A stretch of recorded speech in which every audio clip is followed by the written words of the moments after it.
One has asked at this time, what would be a good way to systematically study, systematically read the Bible?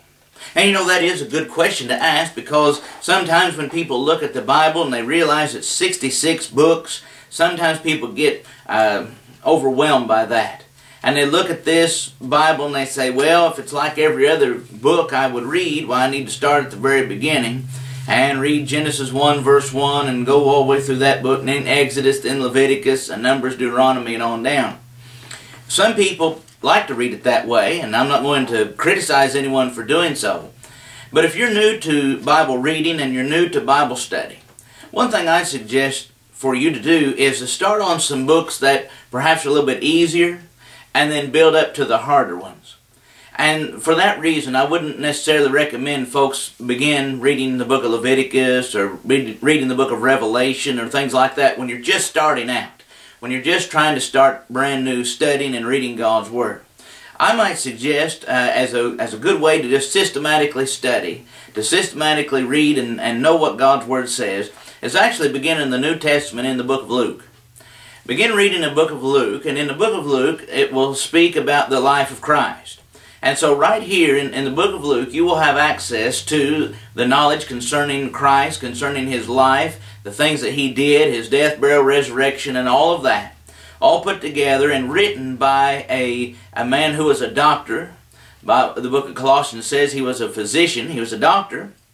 But also Luke was very good at being a historian. The way he wrote is a little bit different than some others, and it's just a good beginning point, I would suggest.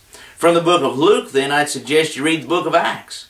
The book of Acts was also written by Luke, and so once you get the flow of his thoughts and the flow of how the book of Luke was written, then it's easier to follow and easier to keep up, for example, with the book of Acts.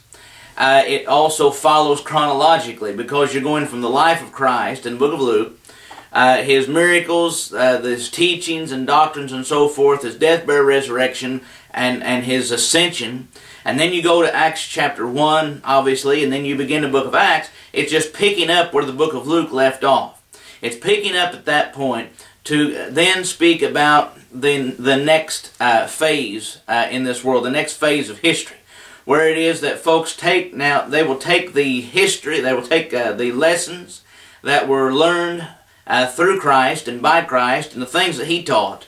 And now they'll take those things and apply them and teach them to others as it continues on from generation to generation to generation. That's what you're seeing from the book of Luke into the book of Acts. And I would suggest that kind of a study, first of all, and that'll give you two good books to read, two good books to study right there in a row. And then you can begin to branch out from there, look at some of the epistles, look at some of the other writings. Obviously, Matthew and Mark and John would come into play as well, because those books, Matthew and Mark and John, obviously go with Luke in recording the life of Christ and telling us about that. And so I might suggest you begin there actually in the New Testament. And then as your interests grow, and then you begin to read and read about different Old Testament characters. Luke chapter 17 talks about Lot's wife, and you say, what's a Lot's wife? What does that mean? Or you begin to read about like the leper there that was cleansed by Elisha. You read about him in Luke and others, and you might say, well, who is this leper? Who is this person? Who is Elisha?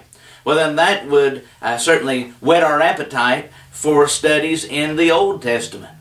And then you could look into the Old Testament. For example, the book of Genesis is the book of beginnings and tells us about how we came here, how we got here, and all manner of things relative to our beginning, relative to our origins.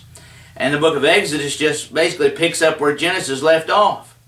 And really, Genesis, Exodus, Leviticus, Numbers, Deuteronomy, those 5 books together really tell the story of God's people there for the first several thousand years, really, because from the time of Adam to the time of Abraham was already over millennia. And then when you get into the Abraham, Isaac, Jacob, that family, and then to Moses, by the time you get to Moses, again, you've covered another 400 and some plus years. And then from Moses, and then things kind of slow down as you look into the book of Exodus, Leviticus, and then from Exodus to Deuteronomy really is like about 40 years or so. And so So from that time, really from probably Exodus 20 to the book of Deuteronomy, about 40 years or so right there. And so that would kind of give us a good grasp on that part of the Bible. And see, if you've done Luke and Acts, and maybe you've done Ephesians and Colossians, and then that's 4, and then the 5 books of the Pentateuch, then that's 9 books right there, and you're on your way. And so I hope that would help you. But if someone's starting out, I would suggest starting the book of Luke and going to Acts, and then branching off from there to help develop good study habits and to get a good grounding on what the Bible's all about.